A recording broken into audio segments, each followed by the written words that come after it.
हरी खाद वाली फसलें। क्या है हरी खाद की फसल? किन फसलों का उपयोग हरी खाद के रूप में किया जा सकता है? यूरिया और पैसे की कितनी होती है बचत? क्या है हरी खाद वाली फसलों के फायदे? हरी खाद खेत में उगाए गए हरे पौधों को जोतने या बाहर से कोमल टहनियों या पत्तियों वाले हरे पौधों को मिट्टी में शामिल करने की प्रक्रिया है, जिससे मिट्टी की भौतिक संरचना के साथ साथ उर्वरता में भी सुधार होता है। गेहूं के बाद 2 महीने का अतिरिक्त समय होता है जब खेत खाली होते हैं, जिससे खेत की मिट्टी पर असर पड़ता है। मिट्टी का जमाव, खाली खेत में बारिश के कारण पोषक तत्वों की हानि, ये सभी समस्याओं का समाधान हरी खाद वाली फसलें बीज कर किया जा सकता है तथा घटती जैविक कार्बन स्तर को भी ठीक किया जा सकता है। हरी खाद के रूप में उगाई जाने वाली फसलें जैसे मूंग, ग्वारा, जंतर, सन आदि हैं।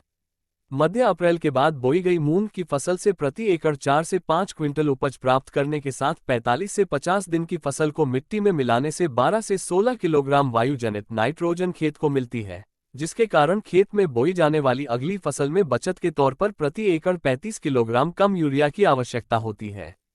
लेकिन इस बात का विशेष ध्यान रखना चाहिए कि जिस खेत में कपास की बुआई करनी हो, वहां मूंग की बुआई न करें, क्योंकि सफेद मक्खी मूंग पर आक्रमण करती है और यह मक्खी फिर कपास की फसल में चली जाती है, जिससे कपास को अधिक नुकसान होता है।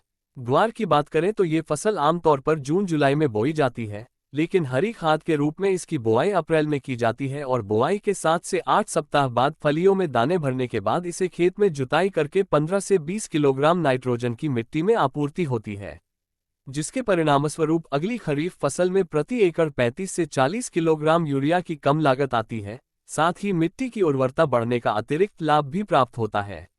जंतर की बात करें तो इसे प्रति एकड़ 20 किलोग्राम बीज का प्रयोग कर अप्रैल माह में बोया जाता है और खेत में फसल बोने के 50 से 60 दिन बाद ये खेत को 25 से 28 किलोग्राम नाइट्रोजन हरी खाद के रूप में प्रदान करता है, जिससे खरीफ की फसल में प्रति एकड़ 55 से 60 किलोग्राम यूरिया की लागत कम होती है। इसके अलावा ये फास्फोरस और पोटाश का भी स्रोत है और मिट्टी की उर्वरता बढ़ाने में उपयोगी है।